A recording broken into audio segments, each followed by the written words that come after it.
देखिए, आज जो किया ने कलवार इंडिया एसोसिएशन के द्वारा पूरे बिहार के इस जाति के प्रतिनिधि को बुलाया गया है और इस समाज में, कलवार समाज में जितने भी लोग बड़े पदाधिकारी हैं, जज हैं, न्यायिक व्यवस्था में हैं, राजनीतिक व्यवस्था में हैं, उन लोगों को सम्मानित किया जाएगा।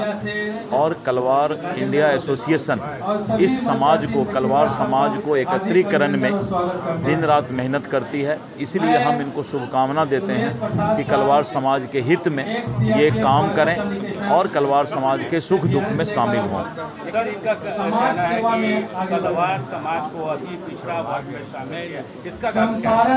अभी देखा जाएगा। अति पिछड़ा वर्ग के लिए अति पिछड़ा वर्ग आयोग है, हम लोग वहाँ पर इस मामला को रखेंगे। अति पिछड़ा वर्ग आयोग इसका जो है सर्वे कराएगी कि इस समाज की क्या स्थिति है, और अगर पाया गया कि अति पिछड़ा के लायक ये समाज है तो निश्चित रूप से सरकार इस पर विचार करेगी। मैंने कहा ना कि पहले इसका एक मूल्यांकन होता है समाज में, मूल्यांकन के बाद सरकार इस पर आयोग के अनुशंसा पर फैसला लेती है।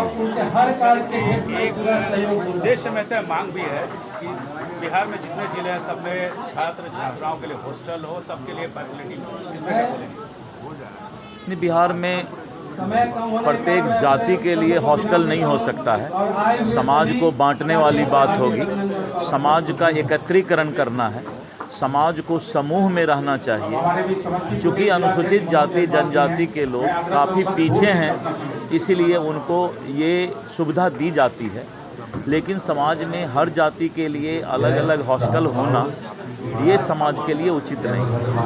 धन्यवाद। लड़ाई लड़ रहे हैं हम लोगों ने पिछले 25 सालों से देखा जा रहा है कि सबसे ज़्यादा अत्याचार पैसे पर हो रहा है। हमेशा रोज हत्याएं हो जाती हैं। तो बैस अगर एकजुट होगा तो बट नेचुरल की हर एक जगह लड़ाई अच्छे ढंग से लड़ी जा सकती है। और अभी हम लोग 29 जून के लिए तैयारी भी कर रहे हैं।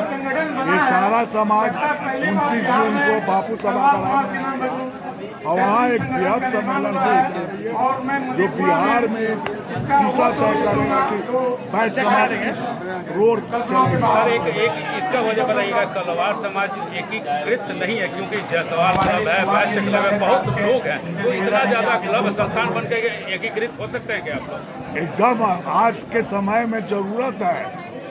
वो राजनीति दल अपने फायदा के लिए हमारे हर एक मतलब बैच समाज को टुकड़े में कर दिया, जिससे हम लोग की संख्या नगण्य होती है। और हम लोग एक हैं और एकजुटता का प्रदर्शन हम लोग 29 जून को करने जा रहे हैं। हम लोग की रियल संख्या 22 से 25% है, इसलिए पूरा बैच एक होगा। सर, इतने कलवार समाज के लोग आज इस सभागार में उपस्थित हैं, उद्देश्य क्या रखे सर? उद्देश्य क्या है? देश है कि हर एक समाज मतलब हम लोग एकजुटता प्रदर्शन इसलिए करते हैं कि हम लोग एक हैं और समाज को कैसे अपने पिछड़े वर्ग के जो लोग हैं उसको कैसे आगे बढ़ाया जाए, उसी में हम लोग एक सम्मेलन करते हैं और एक दूसरे से मिलते हैं। कलवार उपजाति वैश्य समाज का एक बड़ा हिस्सा है और आज कलवार समाज के लोग भगवान बलभद्र एवं भगवान सहस्त्र बाबू जी के आराधना के अवसर पर इकट्ठे हुए हैं। और जो समाज की कई समस्याएं हैं, हम लोकतंत्र में जीते हैं तो स्वाभाविक है कि लोकतांत्रिक पद्धति में अपने समाज की हिस्सेदारी और समाज में जिस प्रकार से कलवार समाज ने अग्रणी होकर समाज की सेवा की है, चाहे वो काशी प्रसाद जायसवाल हों या इस तरह के जितने भी हमारे यशस्वी पुरुष अवतरित हुए हैं तलवार समाज में, और स्वाभाविक है, देख ही रहे हैं कि हम सब सामाजिक सरोकार के लोग हैं और समाज जीवन को जीते हैं।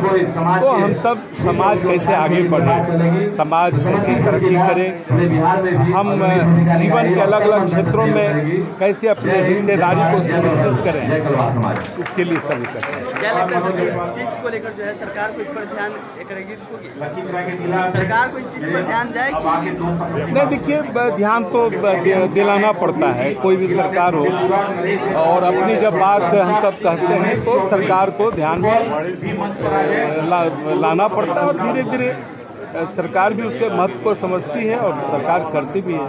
तलवार समाज को एकजुट करना क्यों जरूरी है? देखिए, हर समाज को संगठित होना चाहिए, जिससे कि वो अपने समाज को बेहतर कर सके, समाज की अग्रणी भूमिका सुनिश्चित हो सके।